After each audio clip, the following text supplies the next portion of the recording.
Okay, so last part, let's get to the end of the paper, which is usually a discussion and a conclusion. So for a study paper, the discussion is actually pretty significant.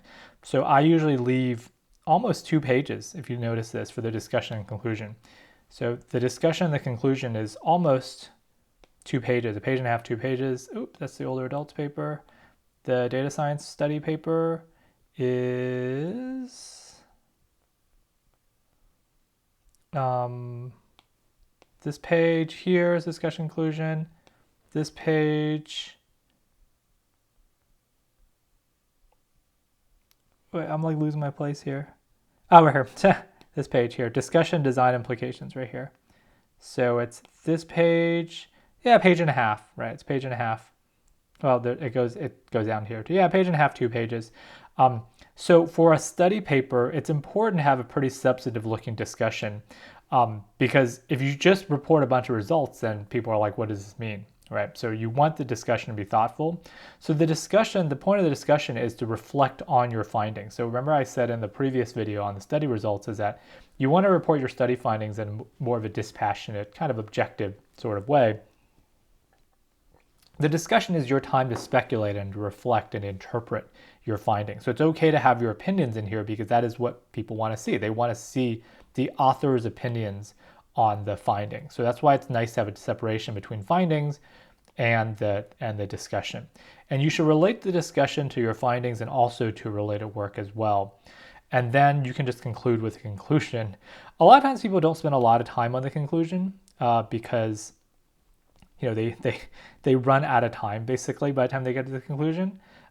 So I wouldn't sweat it too much. But the thing I want to say about a conclusion is that you don't want it to be trivial either, because people are going to scan your paper.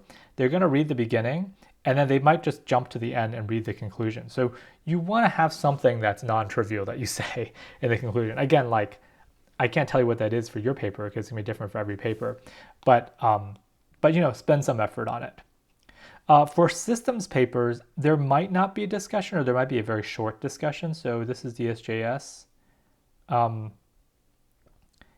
Yeah, I think the discussion here is just this comparisons with traditional data science environments. I kind of reflected on the user study findings. So it's kind of a discussion of the user study. Let's see. For this one, yeah, this one I just had a slightly longer conclusion. I kind of ended after the study was done, just a slightly longer conclusion. And then for Porta, let's see. Yeah, Porta just had a really short conclusion, kind of ran out of space. And yeah, so usually, the discussion I actually have in a systems paper is actually before the study, right? So some people have the study first and the discussion. So my discussion really is talking about the scope and limitations of the system. So, and kind of the implications of the system. So in a way, I do have discussion sections in my systems papers, but they are just before the user study, right? They are called, design discussion or whatever. They're a little bit higher up in the paper itself. So then after the user study, I just kind of end with a conclusion. I don't have a separate discussion usually. Here, this is Mallard. At the end of the case study, I have a reflecting on our prototyping experiences. I have a self-reflection on doing this case study, which kind of serves as a discussion of sorts.